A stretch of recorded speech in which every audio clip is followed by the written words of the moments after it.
অবশেষে ফেসবুককে টক্কর দিতে চলে আসলো ফেসবুক এর বিকল্প অ্যাপস ফিডার। কিন্তু কি এমন হলো যার কারণে ফিডার তার ব্যবহারীদেরকে হারাতে চলেছে?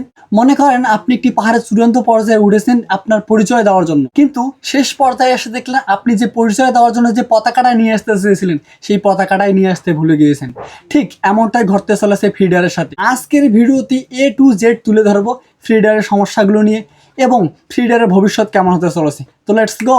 ফিডার অ্যাপসটি মূলত অনেক আগে থেকেই মার্কেট প্লেসে রয়েছে, কিন্তু তা ওইভাবে প্রকাশ পায়নি এবং ইদানিং তা টেলিভিশন চ্যানেলে নিউজ করার পর ব্যাপক হারে তা প্রকাশ পেয়েছে এবং এখান থেকেই সমস্যার সৃষ্টি হয়েছে এই ফিডার অ্যাপসের। এখন প্রশ্ন হচ্ছে কিভাবে ফিডার অ্যাপসের সমস্যার সৃষ্টি হলো। ফিডার কখনো ভাবতেই পারেনি যে তাদের অ্যাপসই এতগুলো ইউজার হবে, এত ব্যবহারকারী হবে, এবং তারা ওইভাবে কখনো কল্পনাই করেনি যে তাদের এত পরিমাণে স্পেস লাগবে, এত পরিমাণে স্টোরেজ লাগবে। একটি সোশ্যাল মিডিয়া প্ল্যাটফর্ম চালু করতে গেলে সর্বপ্রথম যে জিনিসটা লাগে সেটা হচ্ছে অপারেটিং সিস্টেম এবং হচ্ছে স্টোরেজ।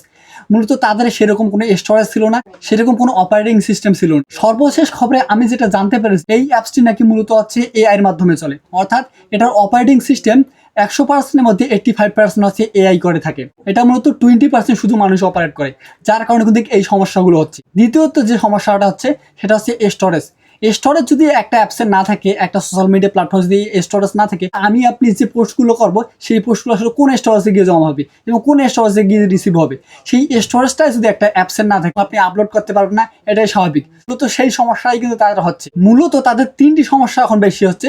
সেটা হচ্ছে ইউজারকারীদেরকে প্রথমত হচ্ছে লগ ইন করতে সমস্যা হচ্ছে, একটা ভোগান্তি। দ্বিতীয়ত যে সমস্যাটা হচ্ছে এই অ্যাপসটি ওপেন করতে অনেক সমস্যা হচ্ছে। আচ্ছা ভাবেন তো, একটি অ্যাপস ওপেন করতে গিয়ে যদি 3-4 হতে 5 মিনিট যদি সময় লাগে, সেক্ষেত্রে কোন এমন ব্যবহারকারী আছে যে ওই অ্যাপসটি ওপেন করা অপেক্ষায় থাকবে? আপনি আমি তো ক্ষণিকের মধ্যেই সেই অ্যাপস ছেড়ে চলে যাবো।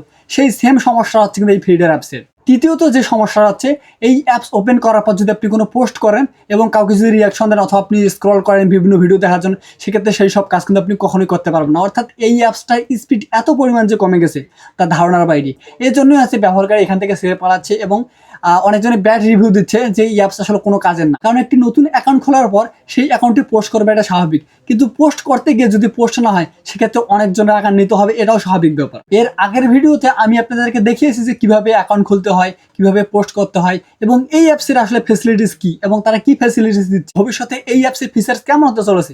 তো মূলত আমি যখন ভিডিওটা তৈরি করেছিলাম আপনাদেরকে দেখার, তখন পর্যন্ত কিন্তু এই অ্যাপসটি সুন্দরভাবে চলছিল, কিন্তু তারপর পরেই এই অ্যাপসটির মূলত সমস্যার সৃষ্টি হয়েছিল, যার কারণে অনেকজনে অ্যাকাউন্ট খুলতে পারতেছেন না। আবার যারা অ্যাকাউন্ট খুলেছেন তারা পোস্ট করতে পারছেন না। আবার যারা অ্যাকাউন্ট খুলে রাখছেন যে একটু স্ক্রল করবেন, অ্যাপসটা একটু বিস্তারিত দেখবেন, তারা কিন্তু সেই সব কাজ পর্যন্ত করতে পারতেছেন না। আমি ভাই আন্তরিকভাবে দুঃখিত। সর্বশেষ ফিডারের কাছ থেকে আমি যে খবরটা পেয়েছি, তারা জানিয়েছে, তাদেরকে আমি জিমেলে মেসেজ করেছি, তারা আমাকে জানিয়েছে তাদের সার্ভারের সমস্যার কারণে এই সব সমস্যা হচ্ছে। তারা এটাও জানিয়েছে যে খুব শীঘ্রই এটা সমাধান হয়ে যাবে, কিন্তু এই সমস্যাটা আমি প্রায় 3 হতে 4 দিন থেকে ফেস করতেছি, বাট এখন পর্যন্ত কোনো সমাধান পাইনি। এখন আমি যদি ফিডারের পতনের কথা আপনাদেরকে বলি তাহলে হয়তো আপনারা বিশ্বাস করবেন না।